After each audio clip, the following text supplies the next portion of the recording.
Hey guys, my name is Raw Sky. Welcome to my channel. We have another Raw podcast. We have Stephanie Berg with us today, who went from a twisted bowel to great health. Welcome, Stephanie.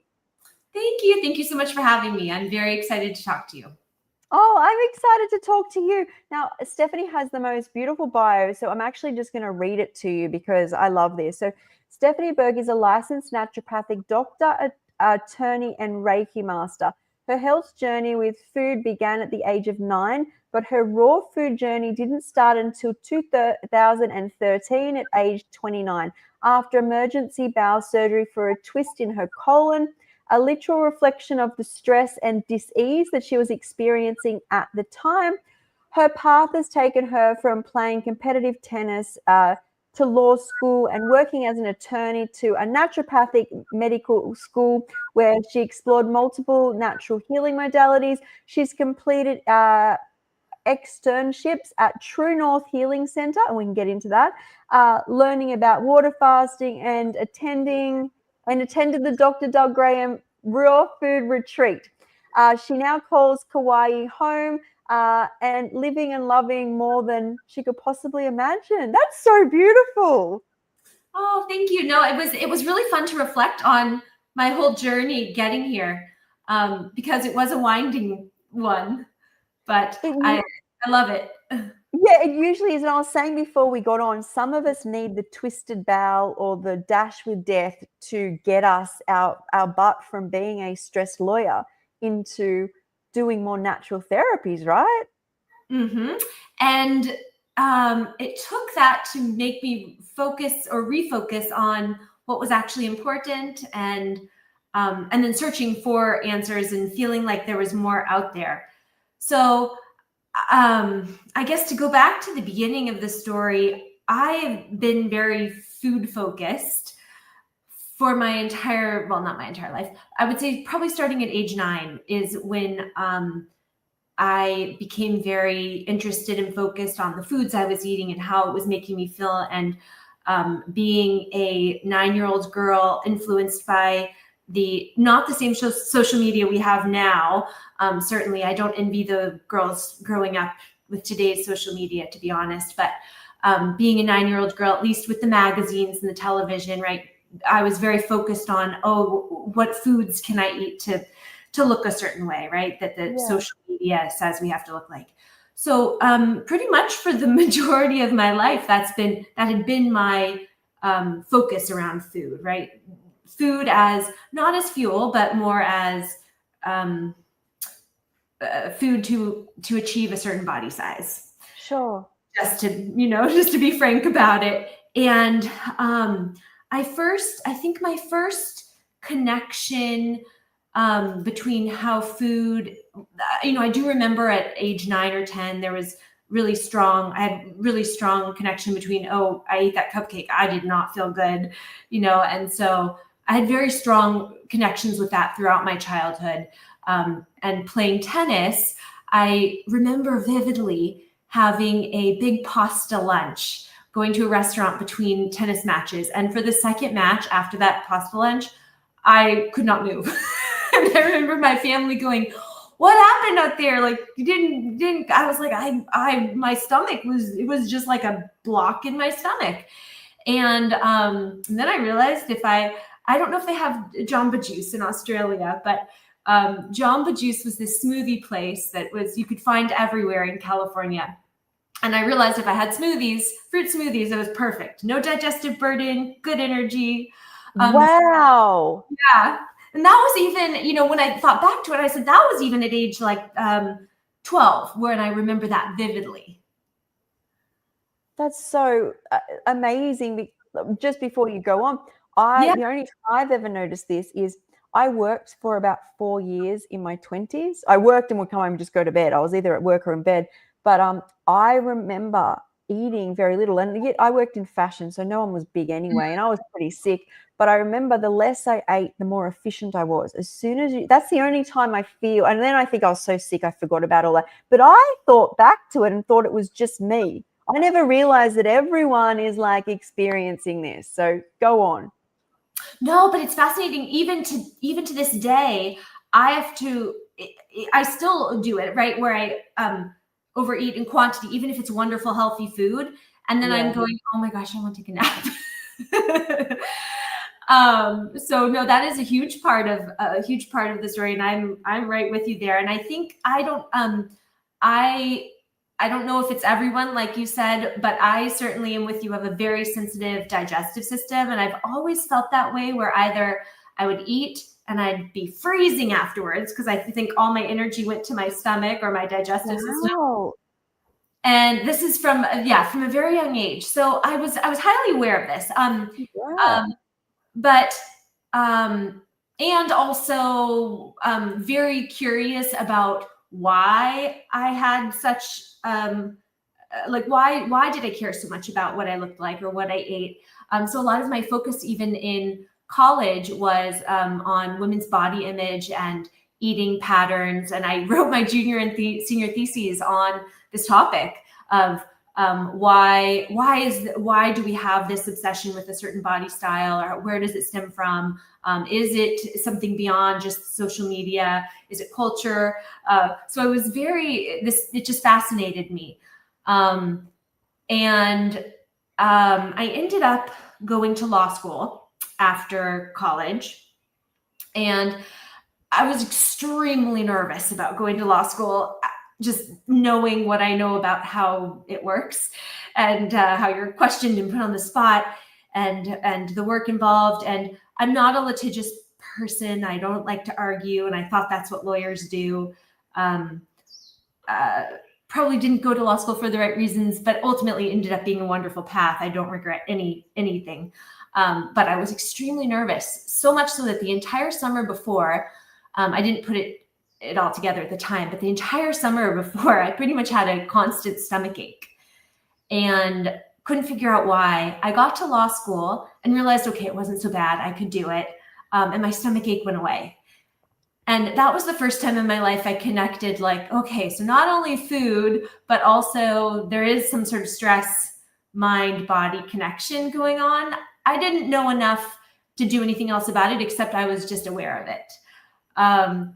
And I was still, stuck is probably not the right word, but I was still in the mindset of being in the, what society, or what I felt like society demanded of me, to succeed at law school and then go to the best law firm I could go to, and hopefully make a partner one day if I worked as hard as I could, right, and worked the long hours. And I prided myself in, being able to sit in my butt in a chair and read as much law as I could, right? I was drinking pots of Mr. Coffee to stay awake. Wow. And so it was at that time that I was diagnosed with Hashimoto's. And looking back now, it's no surprise. Hashimoto's autoimmune disease. It's no surprise. I was stressed. I was working crazy hours. They would call you back at, on the weekends at 10 o'clock at night back to the office. So I wasn't sleeping. I was stressed. I was undernourished because I was definitely using food as a way to restrict and not as fuel. And so, but I just took the levothyroxine prescribed me and didn't think a thing of it, and thought, okay, that's how it is. Went along the same sort of thing. And I can't even pinpoint exactly what it was, but it was right before the summer of 2012. I was 29 years old, and all of a sudden I just felt like there was something missing. I just didn't feel quite fulfilled. I started looking for other jobs in the law. I was at the time working as an in-house counsel at a financial advising company, and just felt like there was something more that I was supposed to be doing, that this wasn't maybe my full soul's purpose. I honestly don't know what spurred it on. I don't remember anything in particular, but around that time I was having this angst that I wasn't where I needed to be in my life. On the outside, it actually looked great.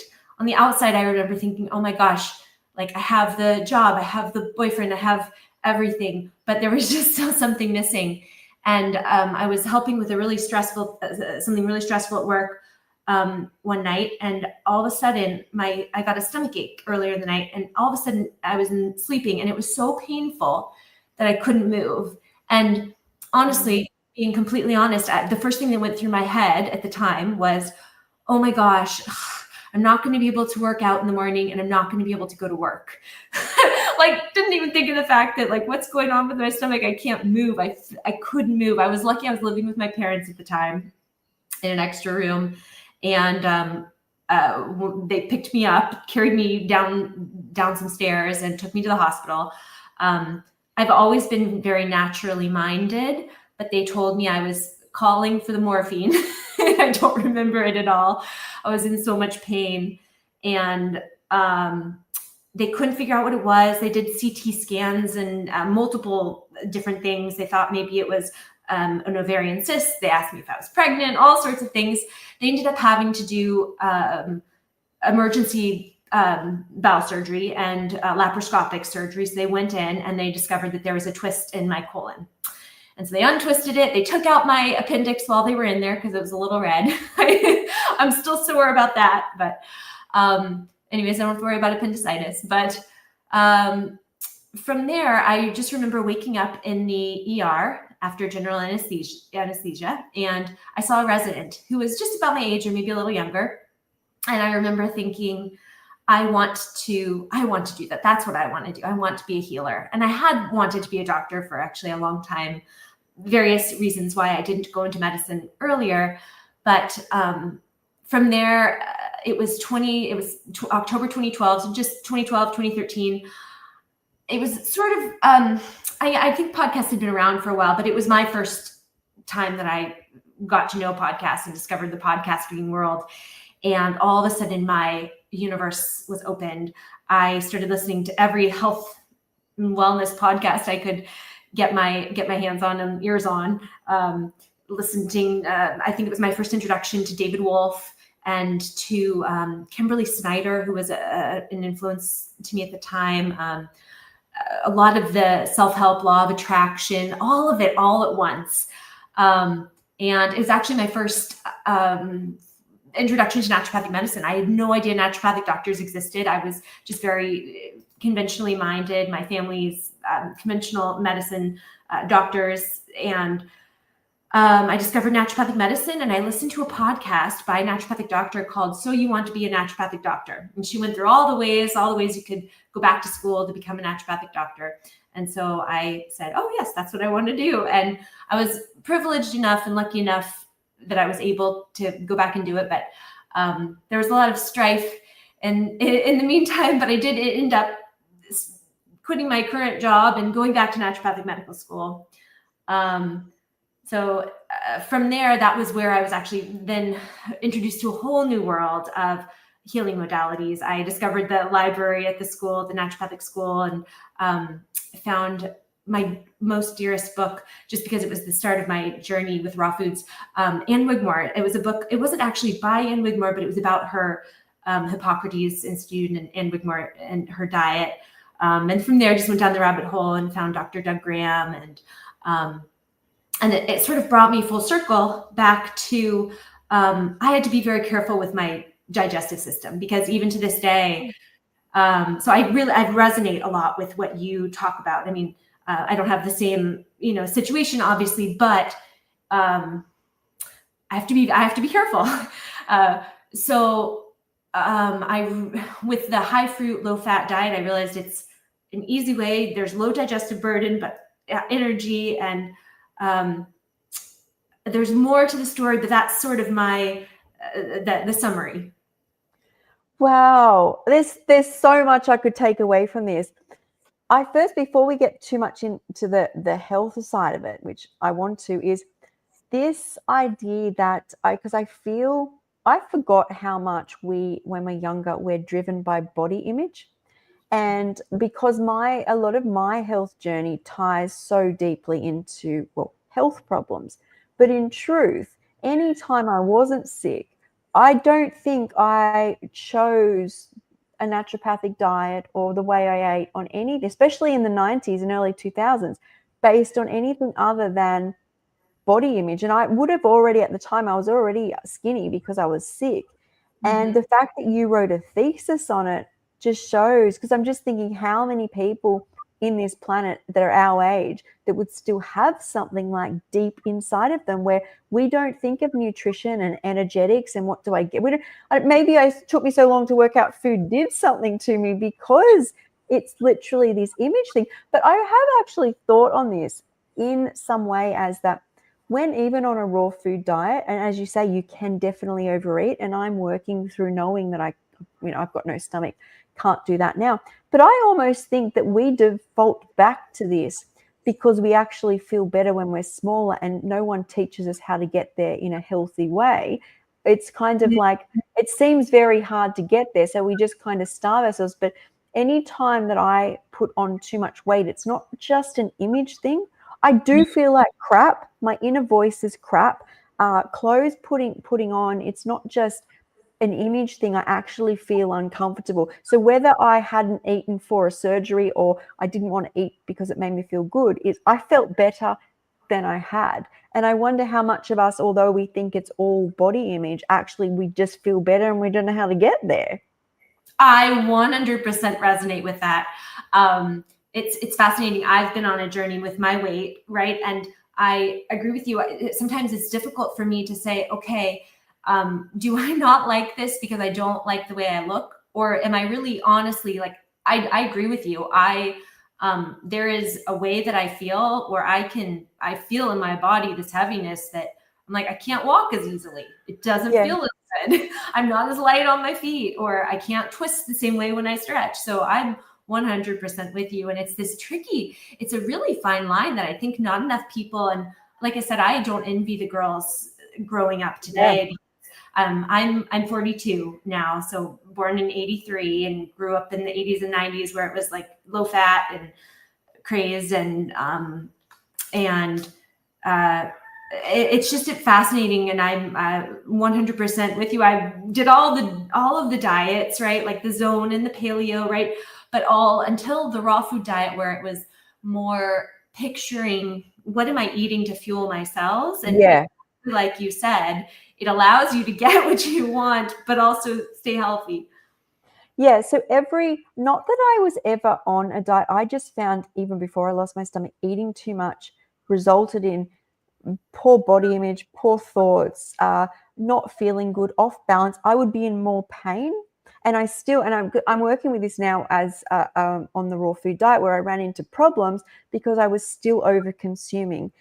Because just because something is all healthy doesn't mean you cannot overconsume. And the same patterns came back. That's why when you said that, I'm like, those patterns where you just, once I put on 10 kilos more than my body weight used to be, well, this is my standard, where after I'd had my stomach removed, they said you'd be about 5 kilos less. And when I had lost my stomach, I originally was like 58 to 60 kilograms, and I sat around 55 to 56 most of my life until I went and got really sick. And then when I got up to 64 kilograms, I'm like, I'm in pain. I look in the mirror, I don't feel as good. I try and run, it's like moving a weight. And I realize how easily your body, and I try to talk about this, but I should more, goes back to old patterns in density. Like it will, even if it's healthy food, it will consume excessive amounts of like juices and fatty yogurts and then before you know it, I felt terrible again. Even though I'm on a raw food diet, those same thoughts and feelings and emotions just came up. Oh, 100%. It's easy. Well, for me, at least, it's easy to put this whole big bowl of, I don't know, cucumber and lettuce and think, oh, it's cucumber lettuce, I can eat the whole thing. And then afterwards I feel just awful because not the size of that bowl. And that can happen to me too. And I was saying this in the podcast earlier today, that because raw foods are easier for me to overeat, because having no stomach, when something's quite dense, when I used to eat denser food, I have to stop. Like it's literally this pool that comes on. But with raw foods, it's like a lightness that keeps filling and filling and filling until, and even though maybe I won't put on as much weight with cucumber and lettuce, I'm so distended. My whole day is not good. So I'm really in that space again where it's like learning that I need some food, but not to be consumed by food. So yeah, I did a podcast on, because we heal with food, we can become obsessed and project onto food, where it's our life force. Something goes wrong, we grab it, and it's really important, I think, to recognize that if we had those tendencies when we were younger, is, if you overeat, if you have too many calories, you still feel like crap, you still look big, your clothes, every thought during the day that follows that is just not positive. And so right. I completely resonate with that. I think there were several things in there that I resonate with, but one is this over thinking about food, or thinking about food too often, or just what you're going to eat or how healthy it is. I do think that sometimes that can lead to overconsumption. And for me also, I have to watch myself if I stand and eat, just eat mindlessly. yes. So it's an interesting journey. And I guess when, titling this video, right, I said, I am still definitely on my journey. And while I would say that my health is a lot better, and, it's always, I think we get a little bit, we look at social media and think, oh, everyone else has got it figured out. I don't think anyone really does. I think everyone's constantly figuring it out and on their own journey. True. I try. Yeah. That's why I share my ups and downs and whatever's going on, because that's where we're a work in progress, right? So what about the Hashimoto's? Do you still have that? I do still have that. And that has also been a journey for me to try to figure out. I think the majority of mine comes from stress, which is, I think I'm my own worst enemy. It's nothing. I will be honest. I'm so grateful. I feel like I live a wonderful, privileged life, and nothing to complain about. My stress is totally self-induced, and it's a combination of wanting to. I am practicing law right now, and so it's a combination of responding to clients and running my own business, as well as the trying. I think sometimes trying to be healthy can even lead to stress. I have a tendency to overdo things when I do them. And then also I'm always working on getting to bed on time. I do not have that one mastered yet. Sure. So what sort of symptoms do you still get from the Hashimoto's?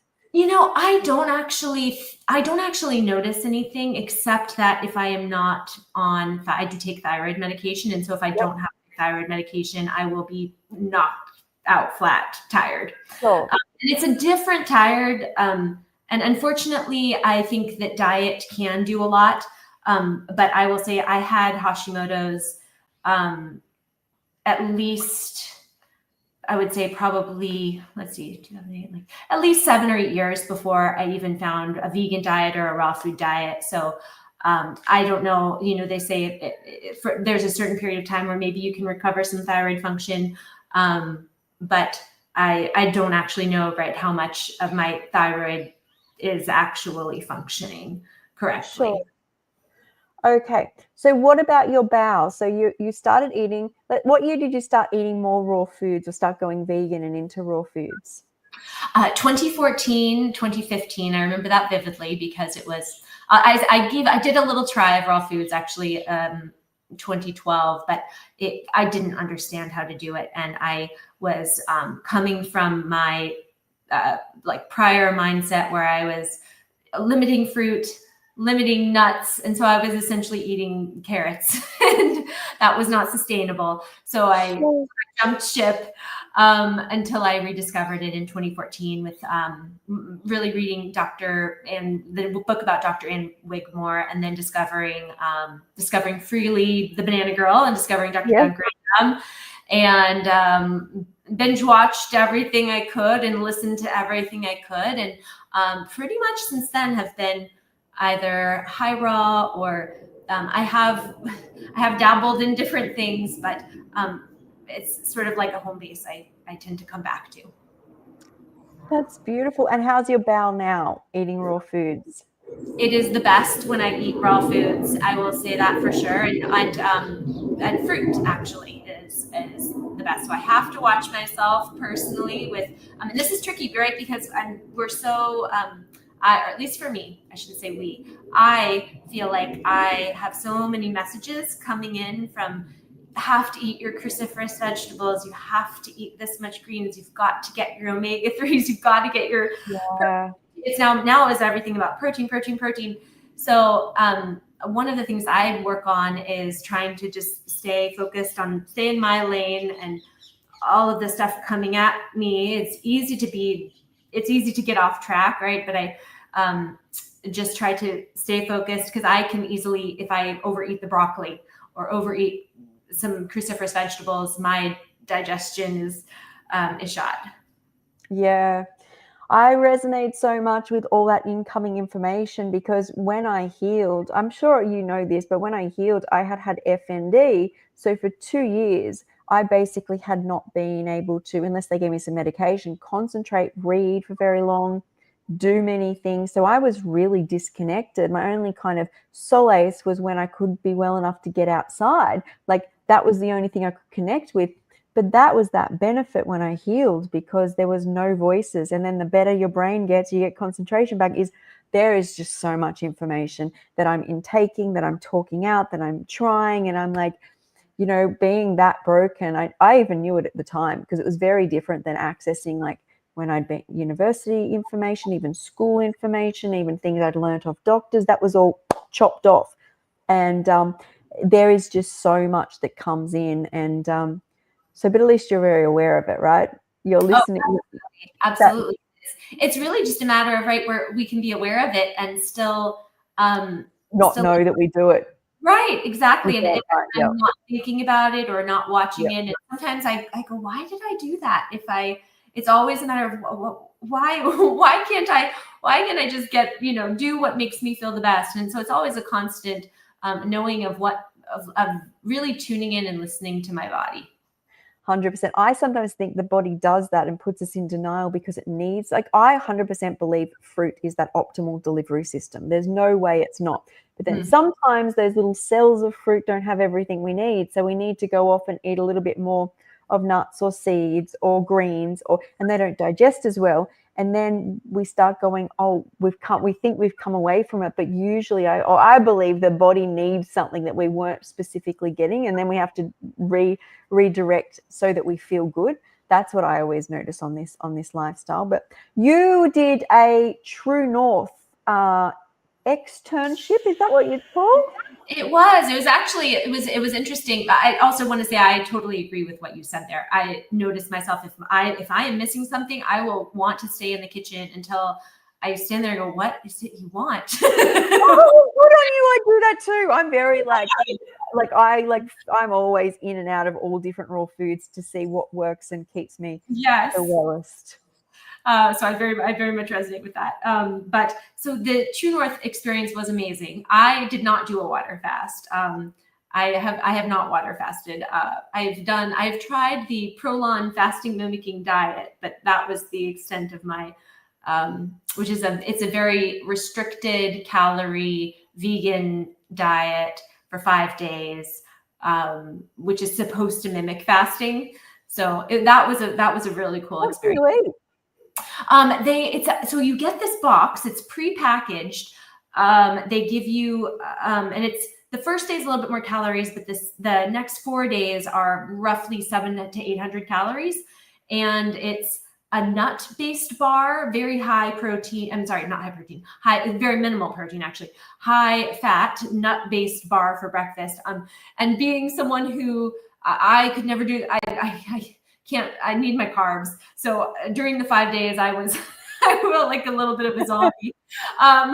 But it's a nut-based bar for breakfast. It's allegedly keeps you in the fasting state. And for lunch, it varies between, there's always a soup for lunch, soup for dinner, very small quantity. And it varies between either olives and a little chocolate bar for certain days, or like 4 little crackers. So just enough to keep you going.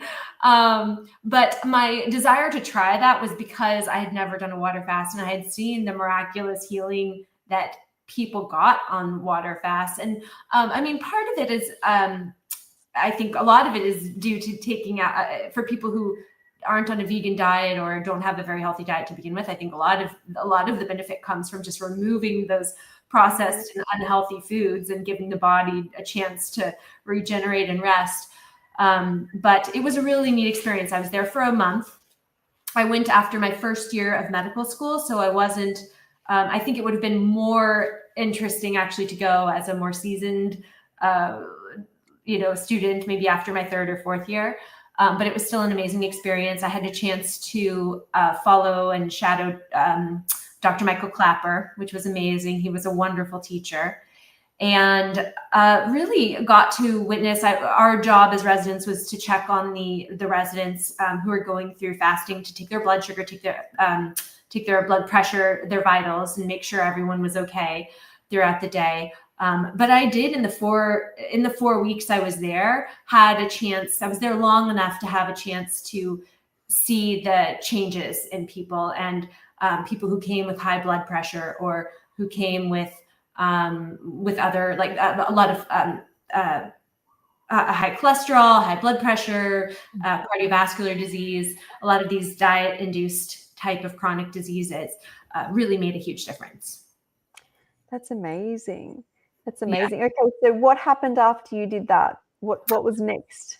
So actually, at that time, it was really great because they had this huge buffet, and it was all healthy, salt, oil, sugar-free food, and I was able to actually eat a raw, high fruit diet.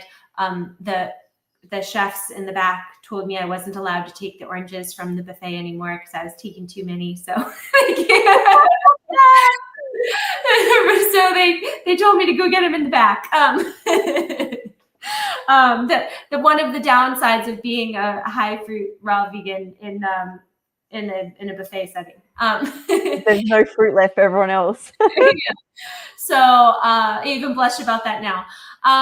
Anyways, I did also after that have a few days at Dr. Doug Graham's, one of his raw food retreats in Washington, which was wonderful. So I basically took all of this knowledge and tried to integrate it with, most of it was as mainly for my own health, to be honest.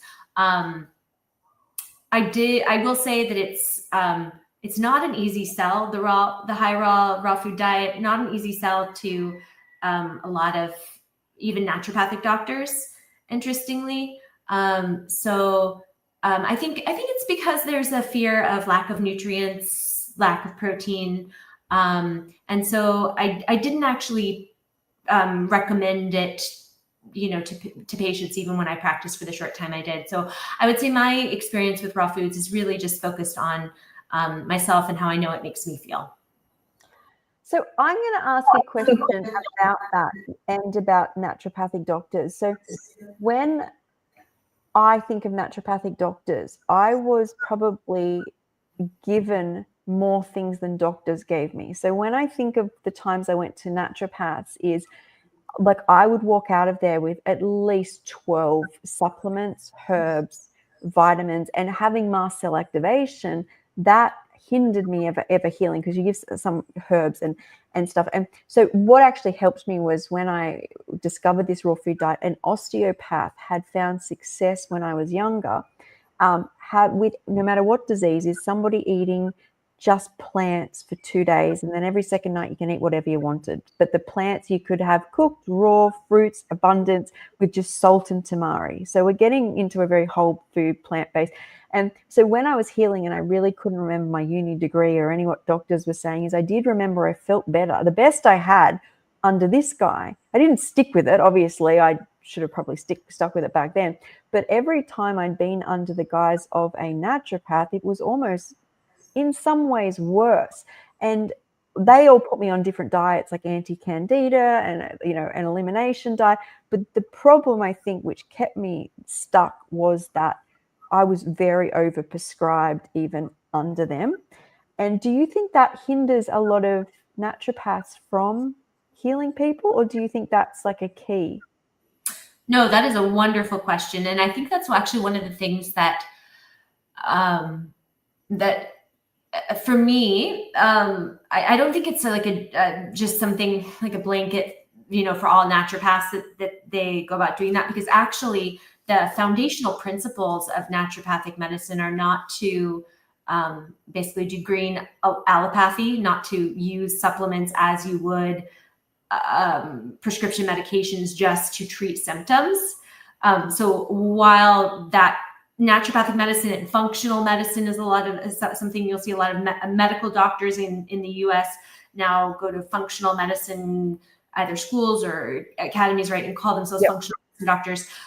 A lot of what is happening is, again, this is not a blanket that all do it, but a lot of them do use supplements the same way that you would use a medication to treat and just hamper down a symptom. Whereas actually the true foundational principle of naturopathic medicine is first to remove any obstacles to cure. So for example, if someone wasn't sleeping and they weren't eating right and they weren't getting sunshine and weren't drinking, like we're going to remove all those, or they have a really stressful job or they have a stressful relationship. We're going to try to remove those obstacles and then put into place the foundations of health. And actually one of the wonderful things that with naturopathic schools, I got to read these foundational books from the first practitioners of naturopathic medicine, which interestingly are like Herbert Shelton and a lot of the practitioners who prescribed the natural hygiene whole raw foods diet.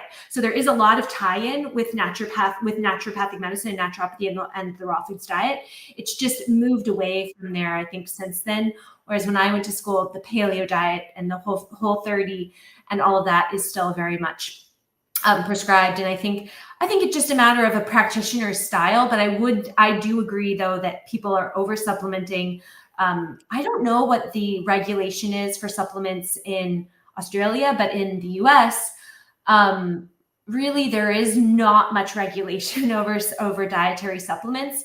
The real regulation is over advertising. So when you see a dietary supplement, in order to be classified as a dietary supplement, it can't make a health claim. So if it was something for bone health, it can't say osteoporosis treatment or cure. So, this supplement supports healthy bones or something like that. And then it can be classified as a dietary supplement. And that's pretty much the extent of the regulation. So I think the issue with supplements is twofold. I think one, it's exactly as you mentioned, where especially if you have something like mast cell issues or, histamine intolerance, it's not always 100% guaranteed that what you think you're buying is what you're getting, depending on your source. True. But also, there's so much for the liver to process. And it's like, it's the same thing as medications, where all medications have side effects. It doesn't, and they all do, because you impact one thing in the body and something else is affected. And I do think it's the same with supplements. I don't think you can have something that doesn't have some sort of other impact in the body, whether good or bad. But I think especially the third issue that I see with it is, while one supplement may be tested, like milk thistle for the liver, which is a wonderful thing to take for the liver. I don't know if they've done studies, right? If you're taking milk thistle and 5 other supplements and herbs, what is that combination doing? I just it might be fine, but I don't think anyone that knows that. So I agree with you that oversupplementation is definitely a problem in the natural health field in general. Yeah. The only reason I bring it up is I literally feel that if they'd given me one of those, like more elimination diets, the anti-candida diet or the elimination diet, or when they gave me those, if they gave me just that, I would have seen some success. But because of this like layer that was on top, is I think that was, especially when you're getting rid of all other things, which were probably numbing me a bit. I'm like, well, this isn't working, and then this isn't working. So, yes. And how can you can't pinpoint what's working if you have like 10 different things going in. You can't. And for anybody listening, I feel like getting rid of everything and letting the body heal itself with just the natural foods really works for me. And now every time I put something in, I realize how powerful it takes for the body. Yes, it will help, but the body has to eliminate. That's what I feel most now. Is I'm like very grateful I can take magnesium and my hormones because I've had a full hysterectomy. But as much as I'm grateful for what they do, what I feel most is that the elimination pathways now is that they need no more coming in because they're working so hard at getting rid of, well, daily lifestyle stuff, but also these things that I'm getting benefits from, which is interesting, right? It takes getting to, a certain level of health to feel that. Oh, 100%. I think it's the same thing too. I've always been very sensitive to chemicals, and I noticed that even moving out of the city and away from them, now I'm even more sensitive. So I think it's the same with foods. I think when you really clean up your diet, then when you bring something new in or something that's like a little iffy in terms of ingredients, the body will tell you quickly. It does. It definitely does. So people have been, I haven't got them up on the screen, but people have been commenting. When I'm doing a podcast, I don't bring the comments up just because it gets very distracting. But I'll go, some of the ones about now is creative. Heart has said, unfortunately, they make money off supplements. So pretty much like doctors prescribing big pharma. Yeah, I would agree with that. There are something that probably people are familiar with Full Script. It's a very common. Do they have a Full Script? I think it's international. I'm not sure, but it's definitely something big in the U.S. And it's basically health coaches, nutritionists, doctors of all sorts can get an account with them. And I would actually say if you're going to get supplements, that's the best place to get them because they're not counterfeit. Whereas if you buy them on Amazon, you're not necessarily guaranteed you're unless you can for sure know that it's the actual company selling it to you. So something like Full Script is actually a very good, safe place to get your supplements if you choose to buy them. But you do, and doctors and anyone who's recommending, they're supposed to only recommend what's in your best interest. But I always tell them, if you are making money from, which most of them are making money from recommending supplements, you're human, there's a financial incentive. So I think there's always something to be weighed in there. So I think this comment is a valid one. Yeah.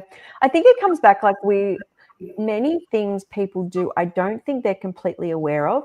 So when I say this, I was going to do naturopathic medicine before, I got well for a bit and I wanted to do that and I couldn't concentrate yet. So that didn't go through. But to do the degree, we weren't subsidized like other degrees. It was a private college. So that was about $40,000 to do it. And then on top of that, once you come out, you have to pay for your supplements, right? It's not like prescriptions where if the person doesn't need it, you don't lose money. But if you buy a bulk, this is just me thinking about how this would happen, is you start a practice, you have to invest in the overheads, maybe for the business, but also a whole heap of supplements and herbs. And then I don't necessarily think people are always conscious of what they do. They've got a degree to pay off, they've got their overheads, and they've got to get rid of these supplements. And inadvertently, I don't think people go out to harm people, but that is like not the best, and I actually think that, it's probably safer. I don't know how it's safe, but someone's getting more herbs and supplements than being over-prescribed prescriptions, but there's no overheads for the prescription unless there's kickbacks that they talk about, but I don't know. All I know is that it was very clear cut that it's very expensive to become a naturopath in Australia. And then most naturopaths kind of just end up working at health food shops. And that's a lot of money to spend to just, It's so fascinating you're saying this because I literally was just earlier today talking to a colleague who I went to school with, and we were just talking about the same thing. It's very expensive to go to naturopathic school. I mean, I will be honest, I am practicing law right now for naturopathic doctors, right? It's not easy to earn a living. So I don't, judge anyone for, making money on supplements, except that I think there is a disclosure that should be made to, it's exactly what you said. There's loans to pay off. It's really expensive to run a practice. And I don't think anyone overprescribes intentionally. I think if there is, and I think there's, everyone has a different method of practice. And so some of them but some of them there may be rationale for what they're doing. There's, so it's so hard to say, but I agree with you. It definitely is. I think it's just been set up that way because if you think about it, is even if the universities are making a lot of money, they're already putting somebody in a deficit, whereas we're trying to do natural healing. People who go into natural healing are trying to do something better for themselves, the planet, and humanity. And then we're putting them into a situation which is really throwing that balance out. And that's why I would definitely see that it happens without people realizing. Like, they go in to want to help people, and then just the way that system's set up is they inadvertently have to make money to help people. So just something to be mindful of. But another question on this topic is, do you take supplements or herbs? Oh, great question. I take, I don't know if I am like, I think it's fine probably to say a brand. I take a B12 supplement, and sometimes I'm not consistent with my supplements. So I try to take B12 daily, whether it's B12 alone, a combination of methylcobalamin, hydroxycobalamin, and adenosylcobalamin, and just to ensure that I'm getting whichever one my body appropriately. Each. And I don't actually know if there's a way to test. There may be now. I in my naturopathic studies at the time, I don't know if there was a way to test which that each individual person's body prefers. But the only version I don't take is the cyanocobalamin. I do take an algae omega D3 almost every day, depending. And I will occasionally, if I don't take those, instead of those, I will take a complement, the brand Complement. I like their brand. I like what they stand for, and they have. It's not a multivitamin, which I like. It's just targeting the nutrients that that vegans tend to be low in. So vitamin D, although I'm in the sun a lot, so I probably don't need that. But there's B12, vitamin K, some iodine and selenium, I think. So I do take those. In terms of herbs, I actually try to be very cautious with the herbs I take, Sky, for the same reason, just because I do think that they have strong effects. So the only one that I have recently taken is milk thistle, and that's just for liver health. Sure. And just this. Just before I bring this one up, I wanted to ask: do you notice any dramatic effects? I'm really going to say if you don't take them, like something like the algae oil. I don't. I guess actually, I will say other supplements. I do take spirulina and chlorella, and I crave them. I guess some people would consider them supplements. But it's fascinating. I love the taste of them. So I take. Being in Hawaii, there's only certain brands that will ship where I am. So I'm trying to find a good quality. There's a company called Energy. I'm not affiliated with any of these companies. This is just what I take. There's a company called Energy Bits, which makes little spirulina and chlorella tablets that have nothing else in them. I don't want to have any fillers or in it. That's all they are. And so I take 30 of each of those every day. And I love them. I love the taste. They're, I think what it is it has that umami flavor. And there's a depth to them that you don't necessarily get from fruit or raw veg. I hear when I work with people, certain foods which have a high amount of vitamins, like spirulina and is it chlorella? Chlorella? Uh-huh. Yeah, so they have a high amount of vitamins that people crave, but I never hear people say they crave vitamins or supplements. But interesting how we can crave foods. Maybe it's a taste thing. Like there'll be like, like nutritional yeast, like people I know, and not necessarily the B12, but they say that they want they're pretty sure it's the B vitamins which keep them calm, but it's delivered in a way of food. And I wonder if that's why, whereas people don't ever tell me I crave a magnesium or I crave, even though I might need it, they just have I wonder if it's the taste that the brain is very able to send off. Interesting. No, I agree with that. And there is that book by Dr. oh my gosh, I can't even, but it's whole. I should know his name off the top of my head, but it's just talking about how the body processes whole foods differently than supplements. So I do agree with you. I think there is something when you're having the whole food version of it, the body's like, oh yes, this is what I recognize versus isolated nutrient. I don't know. I try to eat, I take them with food because in my mind, it just makes sense, right? That I would be getting these vitamins when I eat food. I take them more as a safety net, as a precaution. Sure.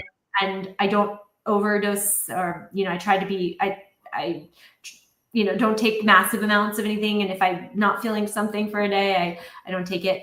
Interestingly, with nutritional yeast, I can't eat nutritional yeast. It makes my face break out red. I think it's the B3. I think it's the niacin flesh.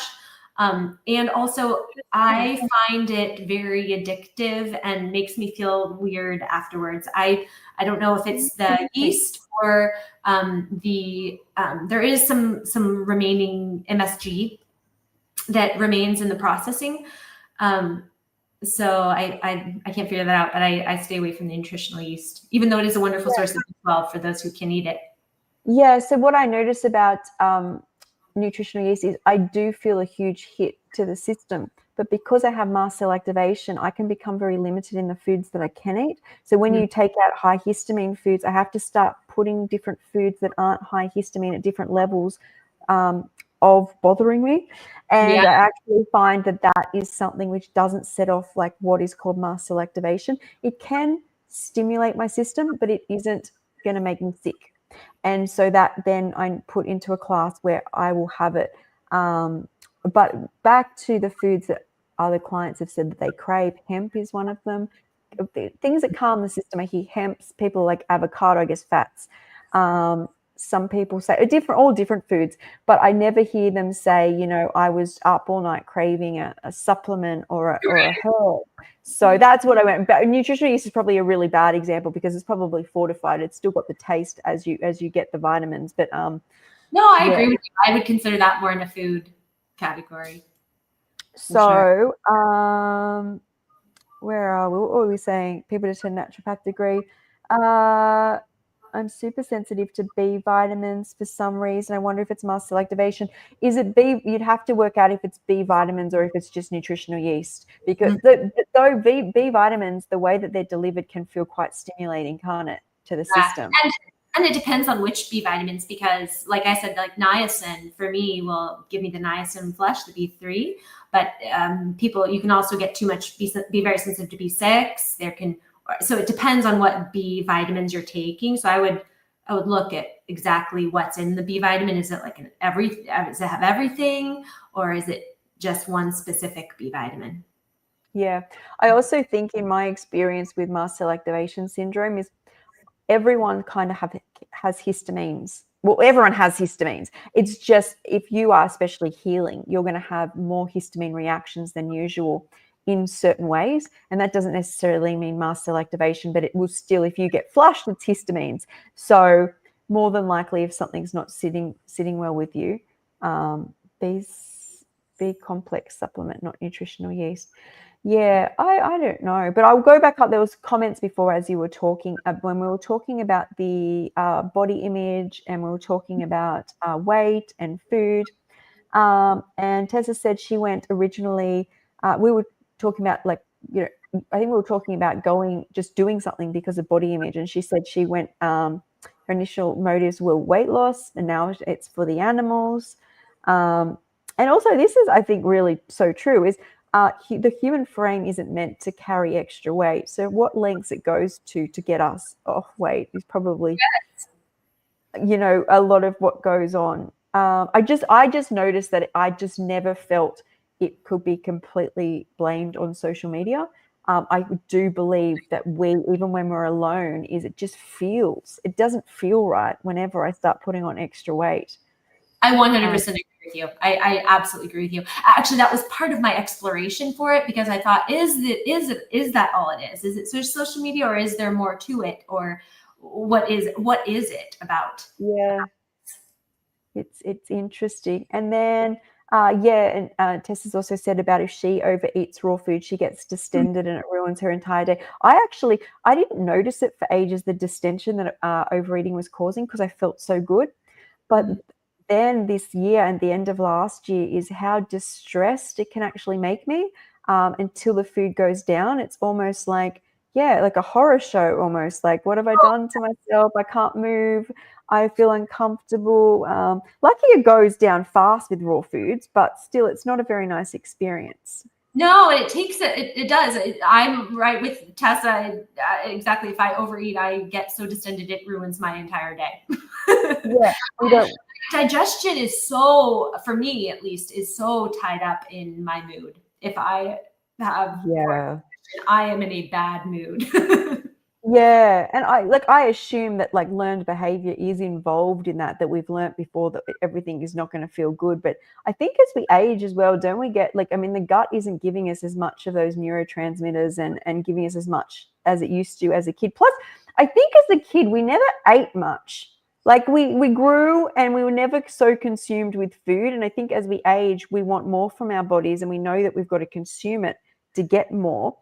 And so we do that, but there's that fine line, right? Is to not overconsume so we feel terrible. No, and it is not. I always think, why can't I just eat like I did when I was before I had any ideas about any of this? Like, what would I eat if I was just Stephanie at like 6 years old, who was probably attracted to the fruit? I know I was. I love fruit. Some of my favorite memories were sipping on apple juice and on one of those little beanbag chairs and watching cartoons as a child. Oh, I love it. Do you know when I ever tap into my inner child, in times when I've had to I wanted to make sure I was like not eating too much, is what I noticed is that it wasn't that I wasn't eating. When I get into that frame of mind, I'm more consumed by life than food. And I find as we age, we become more consumed by food than life, because our food becomes life. Like, our whole day is we're going to up our mood by, having a cooked bacon and egg breakfast. Then lunch is lunch with the girls. And then dinner is the family dinner. And that's what our life becomes consumed by. When you're a kid, those things are the boring things. We don't want dinner. We don't want to go out for lunch. We want to be running around the yard. We want to be watching a TV show. We want to, like it's like we were completely different. Oh, I think part of if I am overeating, part of it is because I have let's see, I'm missing something in my life, and I am not looking forward to anything but the 3 meals of the day. And so it's like I'm working to I work out so that I can eat breakfast, and then I work so that I can eat lunch. And then I do my more legal work so that I can eat dinner as sort of like the prize and the dopamine hit of the day, which is not a healthy pattern, right? So part of what like I said, I'm still on my journey because I have to do the work and I have to earn a living. So I still have to do that, but it's like giving myself maybe a little bit more self-care so that there's something else to look forward to just besides my raw food meal. Do you know, the only way I've been able to break that habit was by finally doing what I absolutely love. And that's what I'm doing right now. Otherwise, everything had to be run by a dopamine hit that followed. And the only one you really have as an adult is that food outlet. Because if kids that might be running around and playing, we call it tip or chasings in the backyard, we can't go grab a neighbor. So if we did, we'd be exhausted. Like, it doesn't give us the pleasure. But I found that the key to finding out what I needed to do with my life was to continue to just make sure I ate right, slept right, exercised, stayed out in nature, and did self-love. And then I just got where I needed to go. But how easily we go back to old ways of just like getting to through each thing because we get something. And I think we all sit in that space. No, I love that you do that. And I love that you're doing what you love and what lights you up, because honestly, that is what we all should have, right? That is what life is. And I am not in no way complaining about what I do. I do love what I do, but it still feels like a job. And so, working to that point where I am just doing something I'm passionate about all the time, because like you said, if you're doing something you're passionate about and following your heart well, the saying is, right, you never work a day in your life if That's true.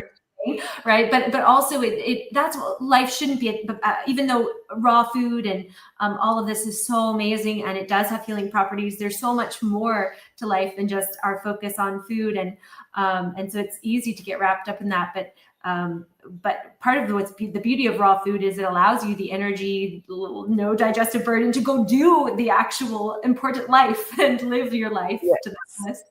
It does. It also clears the way. It makes everything so much clearer, that like, because we can think we're happy, but really, as you said, we can only, maybe we're happy because we get through the week of work, and then we drink on Friday night and we do all these things and we go, oh, I like my life, or I love my life. But really, if you look at it as a whole, it's not moving in the direction you wanted. When you start clearing things out, you can't not notice what you like and what you don't like. And then what I notice about what I do is I feel so full. Like I feel like I've consumed a meal.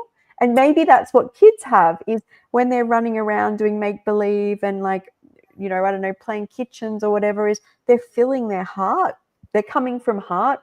And the more, but it's like, I just don't want people to think that it's like magic. It's we're all doing this all the time and moving ourselves towards our higher self, right? Absolutely. You do a beautiful job, by the way, of really portraying everything. You never come across as you're saying it's magic, and so you do a beautiful job of that and showing the journey of it and your process of reevaluating and not being afraid to change your mind. Like if something's not working for you, I watch your videos and I think they're very inspiring.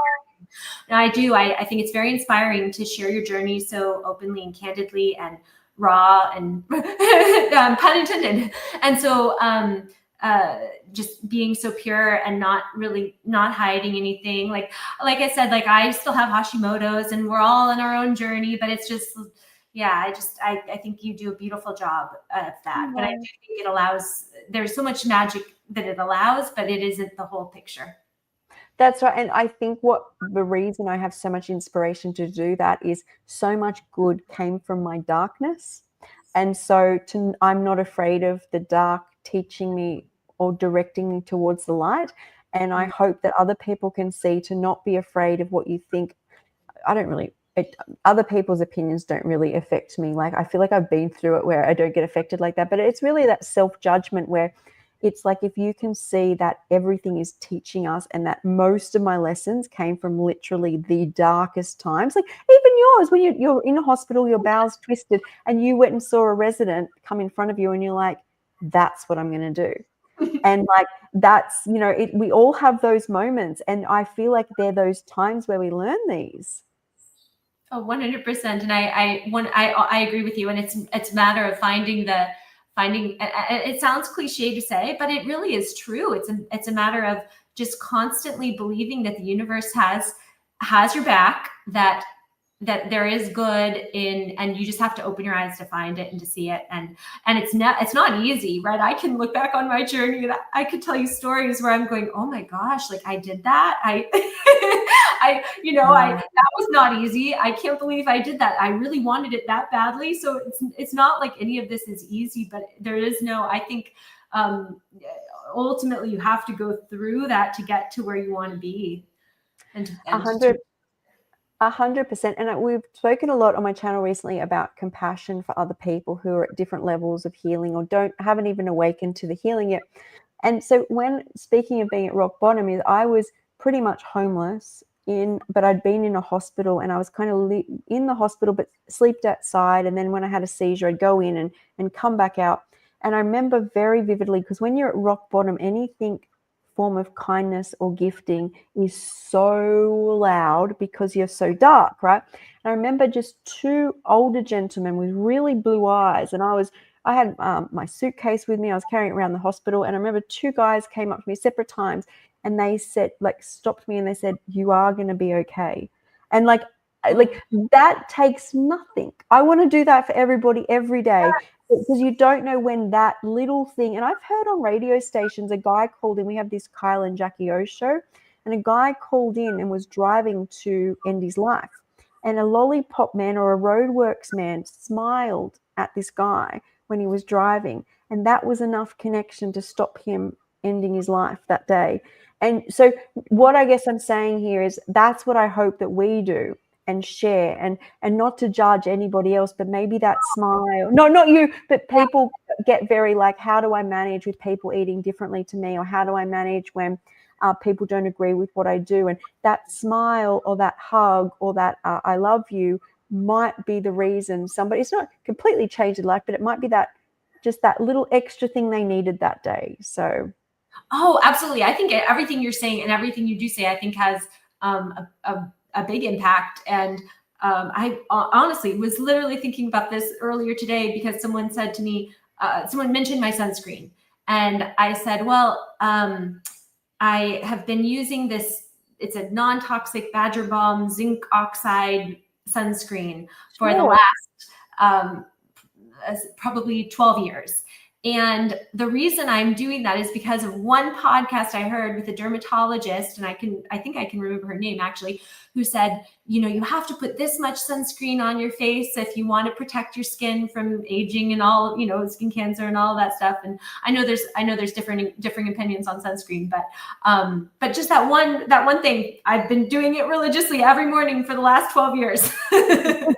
It's amazing. So that's what I always say. It's like, speak with intention, come from love, and you really can't do any wrong. Even in your darkness, it'll kind of pull you through and towards the right people. So that's so beautiful. That is beautiful. That is something to live by. Yeah. So I also wanted to just touch before we finish on, you're at a place now with the beautiful Layla.